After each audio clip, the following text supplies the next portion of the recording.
প্রত্যেকটা মুসলমানের জন্য ইলম শিক্ষা ফরজ। প্রত্যেকটা মুসলমানের জন্য ইলম শিক্ষাটা ফরজ। আল্লাহ পাক কোরআনুল কারীমের ভিতরে কথা বলে দিছে, যতটা মুসলমান আছে মুসলমান ইলম শিক্ষা করবেন। কাজে আপনি নিজে ইলম শিক্ষা করবেন, আপনি আপনার ছেলে মেয়েদেরকে ইলম শিক্ষা দিবেন এবং আপনার আশেপাশে যারা আছে তাদের ইলম শিক্ষার জন্য উৎসাহ দিবেন।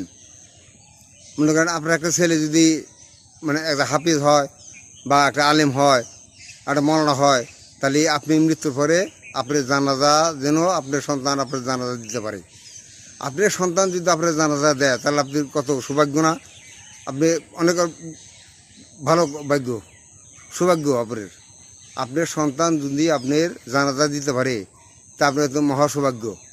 কাজেই আপনার সন্তান তাকে ইলম শিক্ষা দিবেন, নিজেও ইলম শিক্ষা করবেন, আপনার আশেপাশে যারা আছে সবাইকে ইলম শিক্ষার জন্য উৎসাহ করবেন।